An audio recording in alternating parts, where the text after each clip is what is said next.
For this film, obviously, you're working with a very unique ensemble of actors.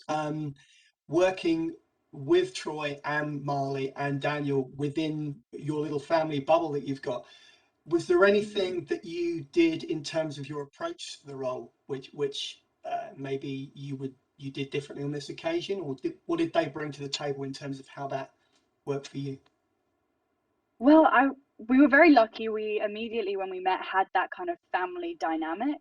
Mm, We all gelled and got on really well.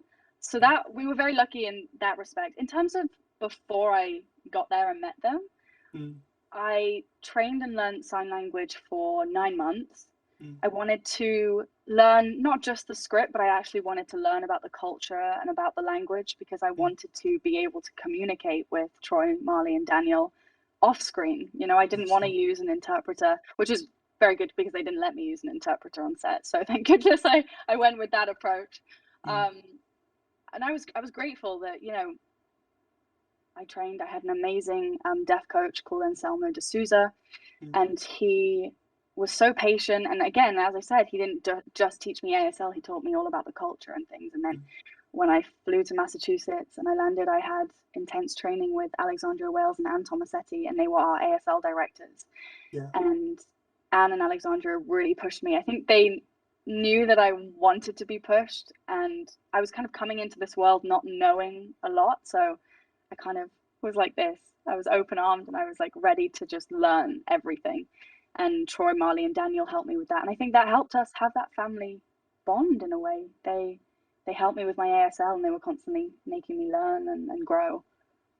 Perfect. So to what degree do you think CODA sort of explores a need for connection through language, whether that's visual or verbal? But I think code is so powerful in terms of Mm, communication. It taught me the true meaning of communication. And I'm mm, hoping that when people watch the film, they can kind of take a lot away from it in terms of eye contact, how expressive and how beautiful sign language is. I know that I loved portraying my feelings through a different medium. I mm, really enjoyed, sign language is so physical. I enjoyed that aspect. It allows you to kind of get out of your head yeah. and really embody what you're saying. There's no words to hide behind. And I think all of that it shows on screen.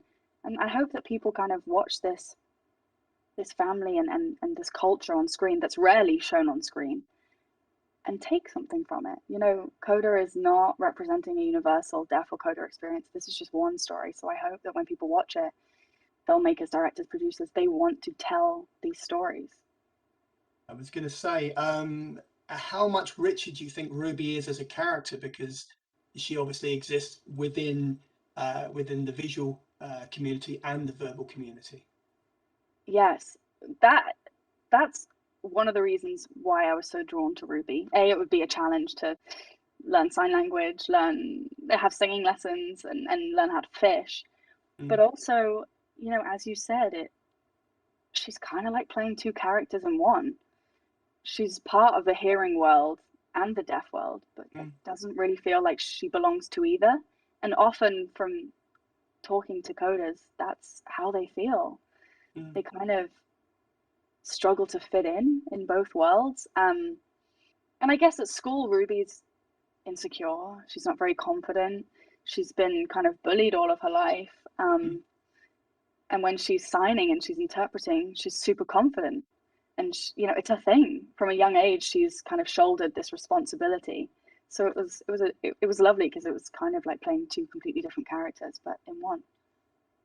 there's a moment in the film where she's asked to say to her music teacher how she feels about singing, and it's important Mm-hmm. because she doesn't actually use words; she uses sign language, and it's there are Yeah.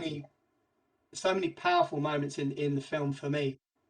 You've obviously over your short career you've worked with Dennis Kelly, you've worked with Ben Wheatley, and obviously now with Sian Heder. Uh, what is it that makes you resonate and sort of like go towards these? They're very unique and sort of very eclectic sort of projects that you're picking for whatever reason? I guess a challenge. I always look for a project that is going to challenge me and educate me. Mm.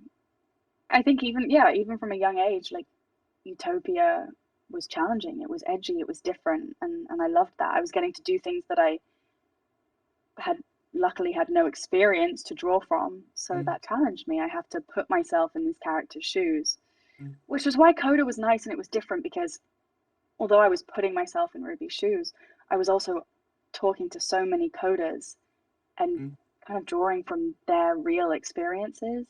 Mm. If I'm going back, you mentioned the scene where Ruby signs how she feels Yeah. because it's her first language. She's most confident and comfortable signing. Mm. That scene was very special to me because Sean's an incredible director. I was so lucky to work with her. She very much has the approach of this is a collaboration. She's Yeah. very much an actor's director. And so she came up to me the day before we shot that scene and Sean said, you know Ruby better than anybody else. So I want that sign to come from you.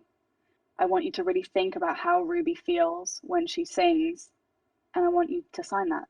And so again, I was like, okay. I went away. I thought and I thought and I thought and I thought. And Anne Tomasetti, who was one of my ASL directors, who was kind of like my rock throughout the project, she really pushed me and she helped me with absolutely everything. I was so lucky to have her. I called her into my trailer. She came in and I showed her what I'd come up with. And she laughed in my face in a way. She burst into laughter. And I was like, and Anne said, you're signing that you have indigestion. And I was like, oh my goodness. Oh my goodness. So that's why it was nice because I knew what I wanted to say. Mm. And then Anne helped me and we kind of came up with this sign. And then I showed Sean and Sean burst into tears. And so that was special. I felt like it was a moment where I could express myself through sign. Yeah. Thank you so much, Emilia. I've watched this film twice now, and twice it's reduced me to tears. And I don't cry at anything. I'm cynical and jaded and but no, this is a really special film for me personally. It really touched me, and I just wanted to say thank you for your time and enjoy the rest of your Thank interviews you. and enjoy your day. Thank you so much for talking to me. And I'm so glad you enjoyed the movie.